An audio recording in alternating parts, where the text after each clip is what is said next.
অন্ন বস্ত্র বাসস্থানের পাশাপাশি কিন্তু আমি যেটা উপলব্ধি করেছি, মেয়েদের একটা নিজের সংসারটা হোক স্বপ্ন নয়, ওটা অবশ্যই লক্ষ্য। কারণ নিজের সংসারে নিজের মতো কাজ করার যে একটা পরম মানে স্বাধীনতা, একটা মানে কি অপূর্ব একটা মানে পরিতৃপ্তি বা অপূর্ব একটা মানে সব থেকে বড় কথা স্বাধীনতা, সেটা কিন্তু আর কখনোই কোনো জায়গাতেই কারোর কাছেই পাওয়া যায় না। সেটা না নিজের বাড়িতে, মানে না মা বা শ্বশুর কারোর বাড়িতেই সেটা কিন্তু সম্ভব নয়। কারণ সেটা তাদের সংসার, তাদের প্রিভেসি, তাদের সংসার তাদের মতো। আর এটা নিজের সংসার, নিজের প্রিভেসির প্রশ্ন। নিজের ফ্যামিলি, নিজের তৈরি করা ফ্যামিলি, নিজের তিল তিল করে গড়ে ওঠা সংসারের ছোট ছোট কাজগুলোকে নিজের মতো করে পরম তৃপ্তির সঙ্গে করা, এবং সেখানে বলার মতো কেউ নেই যে তুমি এখন এটা করো বা এখন এটা কেন করলে না, সময় পেরিয়ে যাচ্ছে। সকালবেলা ঘুম থেকে দেরি করে উঠলেও বলার কেউ নেই, রাতে দেরি করে ঘুমোতে গেলেও সকালবেলা কেউ তাড়া দেওয়ার নেই। হ্যাঁ, যখন যেটা প্রয়োজন সেটা টাইম মতো সম্পন্ন করতে পারলেই ব্যাস হয়ে গেল। এইভাবেই চলছে জীবনের কয়েকটা বছর। কিন্তু সত্যি মানে একটা সত্যি স্বাধীনতা কাজ করে, মানে খুব পরম একটা পাওয়া, মানে সংসার, নিজের সংসার একটা মানে আলাদাই একটা তৃপ্তি। এই তৃপ্তির কোনো তুলনাই হয় না। তো এই শনিবারে চলছিল কাজ, শনিবারে আমাদের নিরামিষ খাওয়া দাওয়া।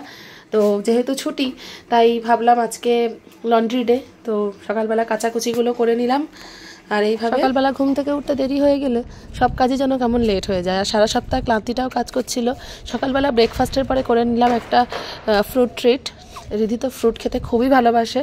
আর এখানে ওয়াশিং মেশিনে সব জামা কাপড়গুলো কাচা শেষ হয়ে গিয়েছিল, তো জামা কাপড়গুলো একে একে নামিয়ে নিলাম। আর এখানে আমার সঙ্গ রিধি, মানে রিধিও একে একে, যেহেতু জামা কাপড়গুলো মেলতে যাব ও জানেই, তাই জামা কাপড়গুলো মেলার জন্য ক্লিপের প্রয়োজন, তাই ক্লিপের প্যাকেটটা ও হাতে নিয়ে অলরেডি বাইরে বেরিয়ে গিয়েছে। মাকে সাহায্য করতে হবে যে, কারণ বাচ্চারা যেটা দেখে সেটাই তো শেখে।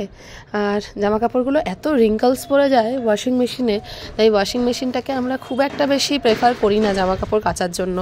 যদি খুব একান্তই, মানে যেহেতু শীত এখন চলেই যাচ্ছে, তো শীতের জামা কাপড়গুলো একে একে সব ওঠাতে হবে, তাই কারণেই মানে ভারী ভারী জামা কাপড় থাকার জন্য হাতে কাচাটা সবসময় পসিবল হয় না।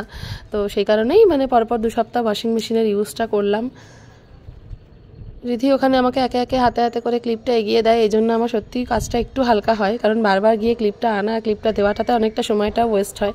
আর এখানে সকালে ব্রেকফাস্টটা করে পরে আমিও জামা কাপড়গুলো সব, মানে প্রচুর জামা কাপড় ছিল, সবগুলো মেলে নিলাম। মেলে নেওয়ার পরেও প্রচুর কাজ আছে এখন, কারণ মানে রান্নাটাও কমপ্লিট করতে হবে। রান্নাটা কমপ্লিট বলতে পুরোটাও নয়, কিন্তু দুপুরবেলা ভাতের সঙ্গে যে নিরামিষ তরকারিটা আছে তার সঙ্গে অল্প কিছু ভাজাভুজি বা একটু কিছু হলে একটু খেতে মন্দ লাগবে না। তাই ভাবলাম যে কি করা যায়, ভাবছি একটু বেগুন পুড়িয়ে নেবো। আর সঙ্গে এখানে রিধি এক গাদা খানলাপত্র ছড়িয়ে ছিটিয়ে রেখেছিল, সেগুলোকে একটু তুললাম। বেশিরভাগ সময় ও সাহায্য করে, মানে ওকে সেটা শেখানোই আছে, কিন্তু সবসময় আর বললাম না।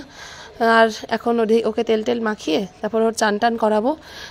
অনেকটাই বেলা হয়ে গিয়েছে আজকে। মানে অন্যদিন কি হয়, শিডিউল থাকলে সেগুলো দেরি হয় না, কিন্তু যেদিনকে শিডিউল না থাকে সেদিনকে বোধহয় ব্যাপারটা দেরি হয়ে যায় আরও। আর এমনিতেই ছুটির দিনকে একটু ডিপ ক্লিনজিংয়ের ব্যাপার থাকে, মানে 2-3 বার করে ঘরটা মোছা, পরিষ্কার করা, যেগুলো সপ্তাহের অন্যান্য দিন একদমই খুব প্রয়োজনীয় কাজ ছাড়া করা হয়ে ওঠে না। আর এখানে রিধিকে চান করিয়ে রেডি করিয়ে দিয়েছি, তারপর একদম ফ্রেশ জামা কাপড় পরিয়ে ওকে রেডি করিয়ে আমি যাব ওকে রেখে নিজের স্নানটা কমপ্লিট করতে। তো এই মোটামুটি আজকের দিনের মানে ফার্স্ট স্টেপের কাজ।